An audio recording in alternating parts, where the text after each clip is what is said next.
अरे आज भरे जाए दही चूड़ा खाए द। अरे ढेर दिन पर मिलल कजिया बुनिया चबाए द। नमस्कार गुरुजी। अरे खुश रह खुश रह। अरे हमारा आशीर्वाद रहो कि तू जल्दी तहार बियाह हो जा, तहार मेहरा भी आओ। अरे सुननी हो कि तू आजकल गाना गावता रहू। अरे लागता कि तहार पढ़ाई पर ध्यान कम जाता। अरे का करें गुरुजी पढ़ के। अरे आजकल जे पढ़ता उ बेरोजगार रहता, आज जे नइके पढ़त उ सुपर स्टार रहता। अच्छा ठीक है कहता रह। अच्छा ठीक बा, कोनो गाना उना हिट भइल हो कि ना? अरे का करें गुरुजी। अरे एगो गाना हिट होके के मुहाज पर आ गई रहल, लेकिन उ गानवा पे स्ट्राइक लाग गई तो उ गानवा बिल्डिंग फेंक के बंद हो गई। अच्छा कौन गाना रहे तनी हमरो को सुनई पर। ठीक बा गुरुजी ठीक बा। अरे टेंशन काहे ले बानी, हम वहीं गायक तो हम गाना ना सुनाए रोरा के। अरे आज भरो ढील द ढूंढी जनी छील द, थाकल बा मिजाज जने आला फील द। अरे ये अश्लील गाना गावल जाला। ये अश्लील गाना गइबो तो हिट होखब? बताओ तू ही। अरे अच्छा अच्छा गाना गाओ।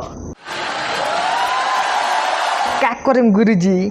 अरे ये सब गाना अश्लील गा के अपना के सुपर स्टार कहता रे, तो हम सोचत तनी हमहू गा के स्टार बन जाई।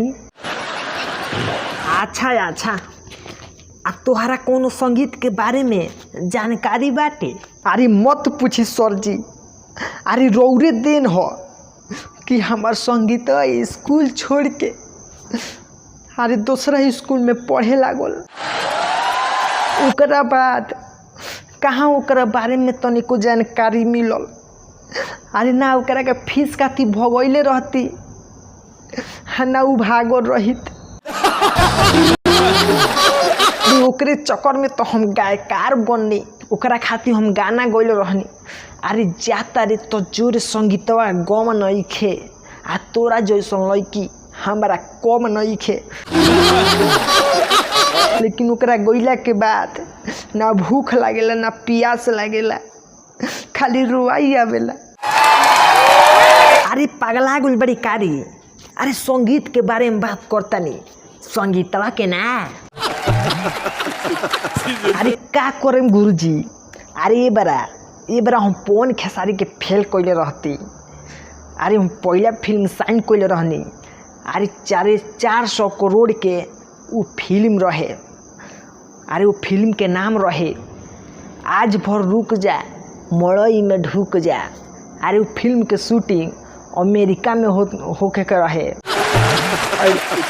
हाँ तो का भइल हो गुरुजी, हमार बाबूजी काम गड़बड़ा दिहले। अरे एगो पाड़ी पोसले रहले, उ पड़िया जो ये हमरा जाए के दिन रहे न, ओई दिने बच्चा दे देहल। हमार बाबूजी कहता ए बबुआ कहीं जाए के नहीं खे, हई भैंस के सेवा कर आ दूध खा।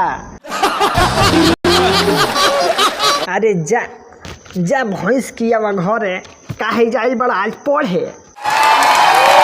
तो गुरुजी ये बड़ा भैंसी बिसुक गइल बिया, तो बाबूजी कहता रे बाबू भैंस बिसुक गइल बिया, जा जितना सुपर स्टार बने के बा जा बनो, हमारा आशीर्वाद बा।